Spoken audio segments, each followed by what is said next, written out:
How to take your welding test, family. There's a few things you have to keep in mind when you're taking your test. Don't worry about it being a test. You've been practicing already. You're already familiar with the procedure. And you're just coming in doing what you normally been doing when you was running beads and tying in beads and doing T-joints and lap joints. This is just a 3/8 coupon. Sometimes when you're testing, it might be 1-inch coupon. And the only difference between the 1-inch and the 3/8 is you're gonna have a few more filler passes than you did when you had the 3/8 plate. This student right here is working on flux core in the vertical position, 3G, and he's almost done with it. And I wanted to come in and just tell you, when you're taking your test, family, don't rush. And if you see to the side over there, he'll keep a scrap coupon on the side to run some uphill beads to get him tuned in and fine-tune his machine in before he starts. Then after he finished, he'll still go over there and run another bead just to stay in the groove to keep the plate from getting too hot. So you do want to give it just a little time in between, just to let the plate cool down a little bit, because it is a 3/8 plate and it's not a real thick plate. If it's an inch plate, you can dive back into them, but it's always a good rule of thumb to let the plate cool just a hair and then dive back into it. But the main thing when you're taking your weld test is to get as comfortable as possible. As comfortable as possible. When you're in the field and you start working and you're doing your thing, you're not going to get as comfortable as you can be, but you can get comfortable when you're testing and when you're learning. It's always a good rule of thumb to get as comfortable as you can. That way you can master the procedure, and when you're uncomfortable, you still can be able to produce a desirable weld.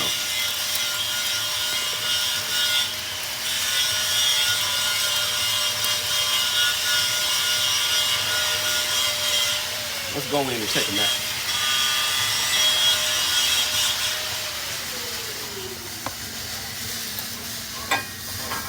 Woo, family. He just dropped that one. Now he's gonna get ready to come on the side and put his next bead. And you see he got a piece of soapstone. There's nothing wrong with getting that soapstone and making a mark down beside your weld, so that way you can stay focused and keep straight. It can just help you. Sometimes when them flames get to going and lights, you can kind of get off track. So focus on your line is always a good thing.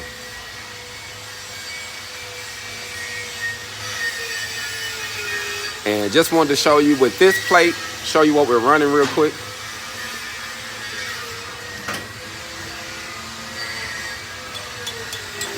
And with this setup, it is actually burning pretty good. So before you dive in, bro, on how to take your test, what would you say would be a important thing to remember when you diving into taking your test? What is one of the, if you had to give someone some advice, what would be one of the things you would say that's important on taking your test? You heard what he said? Get comfortable. Comfortable is everything. Making sure you can do it before you can do it. Run some drop passes. Make sure I ain't on everything. Travel speed. Everybody say angle, travel speed, all of that is important. So just remember, like it's just a normal day in the office, and stay comfortable. He about to dive into this. We're gonna check him out, family. Hold up for one quick second. Let me grab something.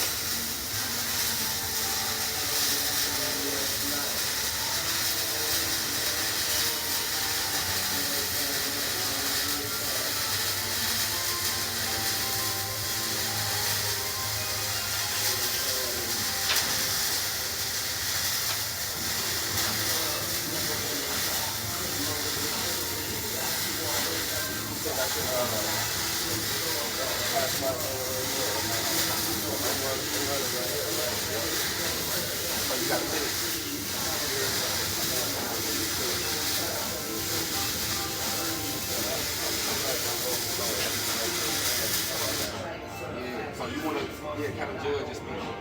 You want to watch it. You want to make sure you get enough time.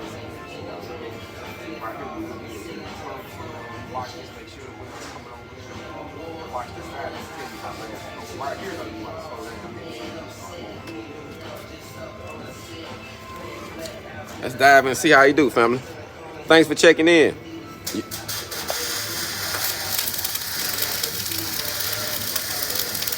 Hog on, fam. Hog on.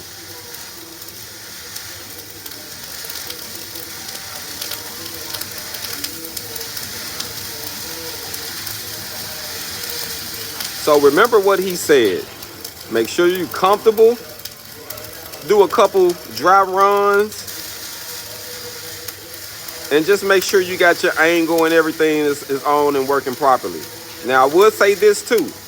Make sure everything is running. You know, sometimes you'll be in a rush and you'll forget to do something. So make sure you do some dry runs, and that'll let you know you got your gas on. I can't tell you how many students will get all crunk and happy and dive into it and forget to cut their gas on.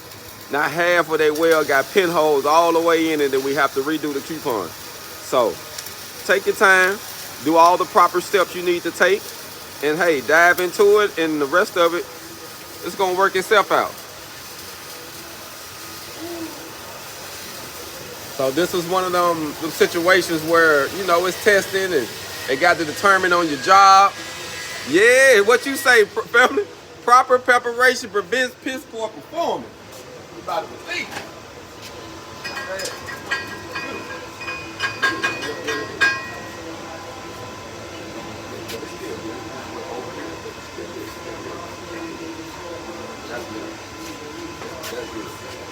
See, you ain't got no undercut. You ain't got no undercut here. What like you say? This here is just to say, hey, you can do it. Now you finna stay jumping on it, so you know you can do it. You know what I'm saying? You finna master it, so while you steady doing this, you steady getting this is nothing, man. So just keep in mind, fam, when you're taking these tests, a lot of times when you're taking them, when you're going to in for a company, the company is going to be paying for your service. So you can't leave with it. But if you're in a school and they do it, when you go up and you say, hey, I got my 3A cert, I'm going to be honest with you. Unless you're independent, the company going to say, hey, go take another test. Come in the booth and show us what you got. So just keep that in mind. And don't worry about none of the rest. Just come in, be comfortable, and do your thing. But if you're not going to use your certs to take care of, start your own business, then just get the skill set down, because as soon as you go to that next job, they're going to have you retest. So there's nothing wrong with mastering and staying in tune. Like, he did a great job, fam. He did a great job. So it's all about taking your time, practicing makes perfect, fam, and being comfortable. Let's dive into it so you can see what he did, and I'm going to let y'all go. He dropped it, fam. And we out. Y'all be blessed. Hog on. Hog on, fam.